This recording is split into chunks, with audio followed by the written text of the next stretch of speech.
Imagine at the age of 12 taking over the role of mom for your two older sisters. My mom was diagnosed with a very aggressive form of breast cancer when I turned 12 years old. Over the course of the year, I learned a very important lifelong lesson that I will never forget. I learned from my mother's illness that even a seemingly devastating situation can have a silver lining. My mom was super mom. She did all of the fun mom things. She made sure our little family was fed and clean, and we went to all of our extracurricular activities and our sports and had sleepovers, and she even held a full-time job the whole time. At the time, I did not realize that my mom was going to be unable to do all of her supermom things when she was sick.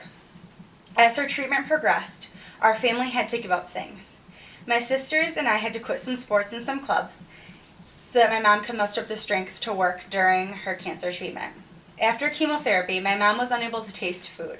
Everything kind of tasted the same to her. She didn't have any appetite, but she still did have 3 hungry mouths to feed and her husband. My 2 sisters, however, were a little bit more preoccupied with not being able to get their prom dress or not getting as much attention from my mom that they were normally used to.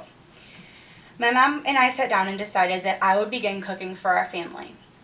We would create a shopping list, and my dad would take me grocery shopping.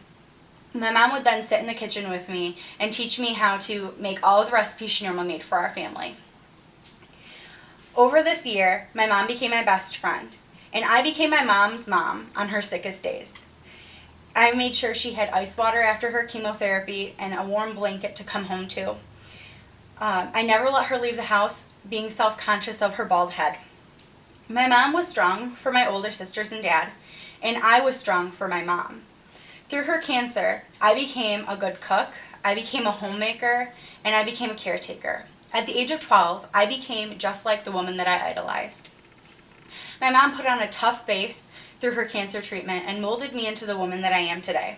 Someone that I am proud to be, someone who has a great relationship with her mother. I might not have the great qualities that my mother instilled in me during her cancer treatment if she was never sick. It seems crazy to say that cancer has a silver lining when cancer normally means death and despair. But for me, cancer means a relationship with my mom, a deep and meaningful relationship that my sisters may never know. My silver lining is that I have a healthy mom and best friend.